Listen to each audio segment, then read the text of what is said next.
En titre ce soir, plusieurs figures emblématiques du Front de libération de l'Azawad ont été éliminées lors d'une série de frappes aériennes par l'armée malienne à Tizawaten. À Bamako se tient le forum quadripartite des instances de régulation des médias des pays de l'AES et de la Guinée. L'objectif est d'harmoniser les bonnes pratiques au sein des médias et d'accompagner les pouvoirs de transition dans ces différents pays. 56 morts et plusieurs blessés, c'est le bilan provisoire du drame survenu à Zérékoré en Guinée-Conakry. Les détails dans ce journal. Mesdames et messieurs, bonsoir. Des frappes intenses de l'armée malienne ont permis de neutraliser plusieurs figures éminentes du Front de libération de l'Azawad, la nouvelle entité créée par les groupes séparatistes issus du cadre stratégique permanent pour la défense du peuple de l'Azawad. Aminata Keïta. C'est un 1er décembre dont se souviendra les principaux groupes séparatistes qui affrontent les forces armées maliennes dans le septentrion du pays. L'armée a effectué des frappes qui ont visé des membres de la rébellion regroupés au sein du Front de libération de l'Azawad, un mouvement politico-militaire formé la veille. L'intervention a causé la mort de plusieurs figures influentes du FLA, infligeant un coup dur à ce regroupement récemment créé. Le Front de libération de l'Azawad, dans un communiqué officiel signé par son porte-parole Mohamed El Mahmoud Ramadan, a confirmé la perte de ses cadres, qualifiant les victimes de martyrs de la cause azawadienne. Parmi les figures emblématiques éliminées lors de cette attaque, figure Fahad Ag Al-Mahmoud, leader politique reconnu et ancien secrétaire général du groupe d'autodéfense Touareg Imgad et allié Gatia. S'ensuit Shogib Ag Atayer, chef de la tribu Idnan et ancien député de Kidal, ou encore Mohamed Ag Asherif, secrétaire général du mouvement. Ces frappes sont intervenues au lendemain de l'annonce par ces groupes séparatistes de se transformer en Front de libération de l'Azawad, né de la fusion des mouvements CSP-DPA, qui pour eux est une entité politico-militaire portant les aspirations du peuple de l'Azawad à l'autodétermination et une réponse à l'armée malienne. Mohamed El Mahmoud Ramadan, porte-parole du FLA, a annoncé que le mouvement a l'intention de continuer à œuvrer par tous les moyens légaux et légitimes pour atteindre son objectif. Tizawaten est une localité importante pour les groupes radicaux violents, pour les ex-rebelles. Tizawaten permet à ces groupes, à travers des mines artisanales, de s'autofinancer et même de s'acheter des armes. Ces frappes aériennes sont à coup sûr un coup dur pour à la fois la survie de ces différents mouvements, mais dans le même temps, c'est aussi une manière pour l'État du Mali de dire qu'il reste déterminé à arriver au bout de la nébuleuse terroriste, au bout de toute forme d'entreprise violente. On sait pertinemment qu'aujourd'hui, ces différents mouvements, ces différents groupes terroristes ont un ancrage local et bénéficieraient par endroits d'une certaine complicité des terroirs, d'une certaine connivence avec des localités sous-régionales. Tizawaten est aujourd'hui un enjeu crucial pour les autorités de la transition après la reconquête de Kidal le 14 novembre 2023 ainsi que plusieurs autres localités du nord. Et on parle santé pour faire le point de l'évolution du VIH-Sida au Mali. En 2023, plus de 119 000 personnes vivaient encore avec la maladie et cela concerne 74 947 femmes et 44 379 hommes. En termes de décès, on enregistre 4 891 par an, selon le secrétariat du Haut Conseil national de lutte contre le VIH-Sida.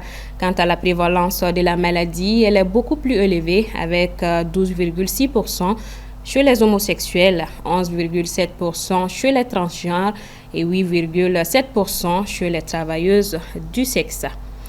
Sur un tout autre plan, la première édition de la foire dénommée Bazar diplomatique, organisée par le Club des ambassadeurs et consuls accrédités auprès de la République du Mali, s'est tenue ce week-end à Bamako.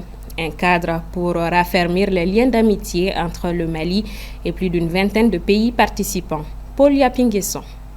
Ce samedi 30 novembre 2024, le Centre international de conférence de Bamako a abrité la première édition du Bazar diplomatique avec la présence d'une vingtaine de pays accrédités au Mali. À travers l'exposition de la culture des uns et des autres, tout à l'heure, lorsque la délégation ministérielle passait, en montrant les choses, on dit « Ah, ça, ce n'est pas nous aussi au Mali, on se retrouve en Côte d'Ivoire ».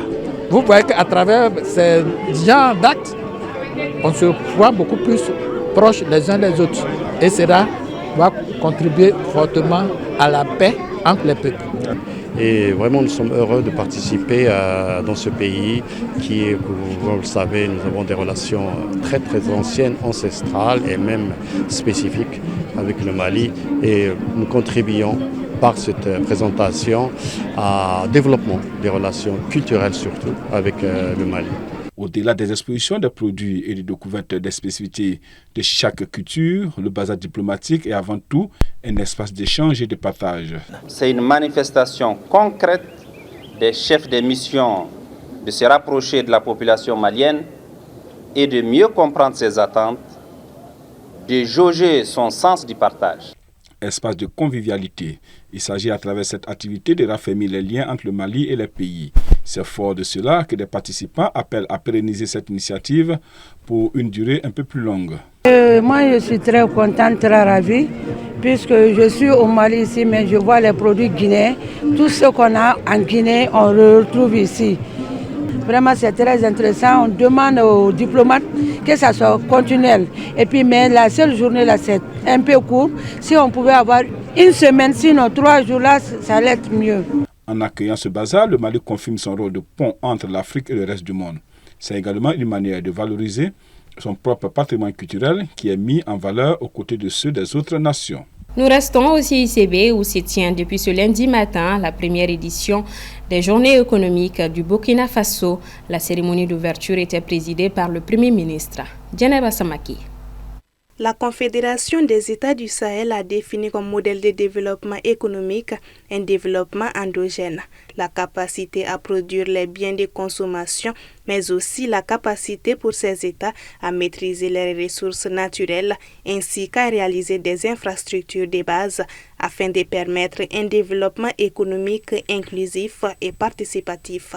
À cet effet, les journées de cette nature permettent à la fois d'engager la réflexion pour permettre d'évaluer et de préparer les différents projets structurants qui peuvent être portés par le secteur privé au niveau de la Confédération AES. C'est ainsi que nous devrons assurer la stabilité et la régularité des prix des denrées de première nécessité sur l'ensemble de nos territoires et pendant toute l'année.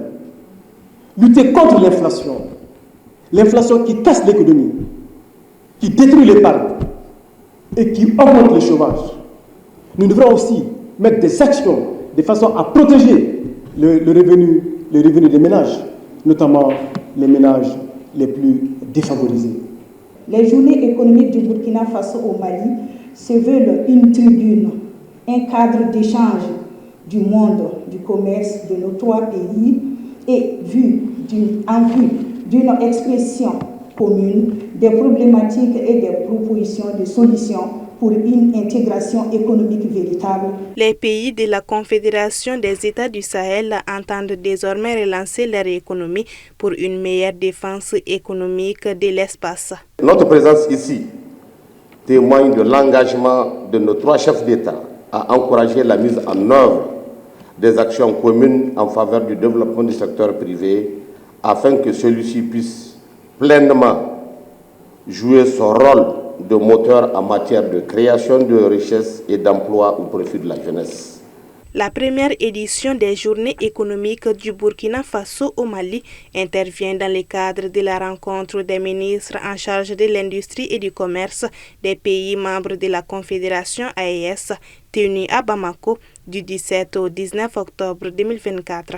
Cette rencontre a déterminé un cadre de travail, de partage de collaboration avec un plan d'action qui doit aboutir à la création d'un espace économique harmonisé entre les pays de la Confédération. Le deuxième forum quadripartite des instances de régulation des médias qui a démarré ce lundi 2 décembre, ses travaux à Bamako, permettra d'échanger les expériences en matière de régulation des médias pour les pays en période de transition. Soumaïla Fani. Après la Guinée en 2023, le Mali abrite le deuxième forum quadripartite des instances de régulation des médias qui a pour objectif d'identifier les meilleures pratiques de communication à mettre en œuvre pour des transitions réussies et apaisées. Ceci afin de renforcer la collaboration entre les autorités de régulation du Mali, du Burkina Faso, du Niger et de la Guinée pour une régulation efficace des médias. Le présent forum doit amener, entre autres, les participants à partager leurs expériences et les bonnes pratiques en matière de régulation des médias en période de transition, d'identifier les défis communs et d'élaborer des stratégies conjointes pour y faire face, de promouvoir la liberté de la presse tout en assurant le respect des normes éthiques et déontologiques, de poursuivre et promouvoir la coopération et la collaboration durable entre les différentes instances de régulation. Si ce forum de régulation des médias vise à contribuer à la stabilité et à la paix dans les différents pays, sa complexité est évidente et son objectif est incitatif. Les axes majeurs de cette collaboration ont même été précisés en objectifs spécifiques dont je rappelle ici 3 qui me paraissent essentiels parce que prenant en compte à la fois les préoccupations des autorités de régulation et celles des médias. Il s'agit de partager les expériences et les bonnes pratiques en matière de régulation des médias en période de transition, d'identifier les défis communs et élaborer des stratégies conjointes pour y faire face, et bien sûr promouvoir la liberté de la presse tout en assurant les normes éthiques et déontologiques. Des jours d'échange au cours desquels les experts de la régulation débattront sur la thématique régulation des médias en temps de crise pour y formuler des recommandations pertinentes. Je voudrais saluer la tenue de ce forum qui permet aux régulateurs de se concerter et de voir ensemble quel apport ils peuvent mettre donc, à la disposition donc, des gouvernants de nos États de l'AES pour que la dynamique enclenchée puisse avoir du succès. À sa création en 2023 en Guinée, le forum qui était tripartite s'est élargi avec la création de l'AES en février 2024 par l'adhésion du Niger et son élargissement au Togo en qualité d'invité spécial. Au Mali, plus de 850 000 déplacés sont rentrés chez eux du début de la crise sécuritaire en nos jours. De même, au mois de septembre, plus de 378 000 déplacés ont nouvellement été recensés. Ces chiffres sont rapportés par le Haut Commissariat des Nations Unies pour les réfugiés dans un document publié le 30 octobre dernier. Ibrahim Babi. Depuis le début de la crise sécuritaire, 854 956 déplacés internes sont rentrés chez eux au Mali, tandis que 378 363 nouveaux déplacés ont été recensés en septembre 2024, principalement dans les régions de Mopti, Gao et Tombouctou. Selon le Haut Commissariat des Nations Unies pour les réfugiés, 57% de ces déplacés sont hébergés par des familles d'accueil et 43% sur des sites improvisés. À l'extérieur, le Mali compte 301 510 réfugiés dans les pays voisins, principalement en Mauritanie, dont 136 954, au Niger également, 125 616 et au Burkina Faso, 38 940. En parallèle, 123 044 réfugiés étrangers vivent au Mali, dont 82 618 Burkinabés, 23 553 Nigériens et 14 954 Mauritaniens. Malgré des retours encourageants, notamment 26 422 déplacés recensés à Mopti, l'insécurité freine les initiatives. Les menaces des groupes armés ont contraint 516 ménages de la région à fuir à nouveau, selon le directeur régional du développement social de Mopti. Le pays continue de faire face à une augmentation de la sévérité des besoins humanitaires en raison des persistances de la violence liée au conflit et des effets négatifs du changement climatique et des défis socio-économiques. En juin 2024, le HCR estimait que le Mali accueillait plus de 120 000 réfugiés, dont 92 449 déjà enregistrés, soit une hausse de 54% par rapport aux chiffres de décembre 2023. Par ailleurs, au moins 330 713 personnes déplacées ont été identifiées par la matrice de suivi des déplacements en mai 2024, dont 86% de femmes et des enfants. Les femmes et les enfants représentent plus de 50% de ces populations déplacées de force avec des besoins chroniques à travers l'ensemble des secteurs. Selon Famine Early Warning Systems Network, en octobre 2024, l'accès à des ménages à la nourriture et aux revenus connaît son amélioration saisonnière grâce aux récoltes en cours, bien que faibles par endroits, et à la baisse des prix des céréales. Dans les zones de conflit du centre et du nord, l'accès à la nourriture reste réduit par rapport à la normale à cause de la hausse des prix nettement supérieure à la moyenne et à la dégradation des termes de l'échange bétail-céréales dans le pays. En plus de l'insécurité, les dégâts importants liés aux inondations ont fragilisé les moyens d'existence des ménages dans la zone concernée. Au 20 octobre 2024, 703 cas d'inondation ont été enregistrés, affectant plus de 351 221 personnes, avec 86 pertes en vie humaine et 154 blessés. Des dégâts matériels très importants, notamment au niveau des habitations, des infrastructures socio-économiques, du bétail, ont été signalés. À l'occasion de la commémoration du 80e anniversaire du massacre de Thiaroye, le président Bassirou Diomaye Faye a annoncé d'importantes mesures.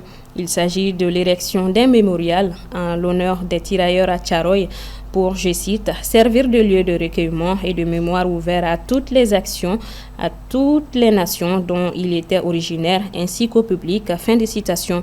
Entre autres mesures, le président Faye annonce que des rues et des places porteront le nom de cet événement tragique de ces soldats pour inscrire leur sacrifice dans le quotidien et l'histoire collective. Aussi, l'histoire de Thiaroye sera enseignée dans les curricula éducatifs, ce qui permettra aux générations futures de grandir avec une compréhension approfondie de cet épisode de notre passé. Je vous l'annonçais en titre. En Guinée, précisément à Zérékoré, un tournoi de football en soutien au général Mamadou Doumbouya a tourné au drame. Plusieurs morts sont à regretter ainsi que des blessés. Assitoumani Koulibaly nous fait le point. Un rassemblement qui, au départ, devait servir de moment fun autour du football, s'est transformé en cauchemar. Hier dimanche, au cours des matchs de football en Zérékoré, situé dans le sud-est de la Guinée, 56 personnes ont trouvé la mort, selon un bilan provisoire publié par le gouvernement guinéen dans la matinée de ce lundi 2 décembre. Plusieurs blessés sont également signalés. Selon des sources contactées sur place, tout serait parti d'une décision de l'arbitre à la 84e minute du jeu. La finale opposait la ville de Zérékoré à celle de Labé. Alors, suite à une décision arbitrale, les supporters ont contesté et ont commencé à faire des jets de pierres. Les forces de maintien d'ordre aussi ont répondu à coups de gaz lacrymogène et selon nos informations, ils ont procédé à la fermeture des portes occasionnant des bousculades. Toute la soirée, de nombreuses personnes ont publié sur les réseaux sociaux des photos de leurs parents qui étaient venus au stade et qui malheureusement n'ont pas pu retourner à la maison vivants, donc dont les corps ont été évidemment retrouvés. Et il y avait également plusieurs personnes qui étaient encore à la recherche de leurs parents qui étaient effectivement au stade. De tels tournois, selon des constats de certains observateurs, s'accumulent ces dernières semaines en Guinée. Ils sont perçus comme étant des événements en soutien à une éventuelle candidature du général Doumbouya à la prochaine élection présidentielle. Alors, ce matin, les informations qui viennent de la région forestière, de Zérékoré particulièrement, disent que le calme règne dans la ville, mais la ville est quadrillée par les forces de défense et de sécurité, puisque c'est une ville qui a connu des antécédents de violences pareilles, violences intercommunautaires et interreligieuses même. Le chef du gouvernement a assuré que des communications seraient faites au fur et à mesure avec des informations confirmées auprès des services hospitaliers. Selon nos sources, le gouvernement guinéen est associé à l'organisation des différents tournois par le fait que certains ministres prennent part. Le président Mamadi Doumbouya a annoncé la mise en place prochaine d'une commission d'enquête. Voilà donc qui referme ce 1945. Merci à vous de l'avoir suivi. Le programme continue sur la télévision qui vous allume. Bonsoir à tous et à demain.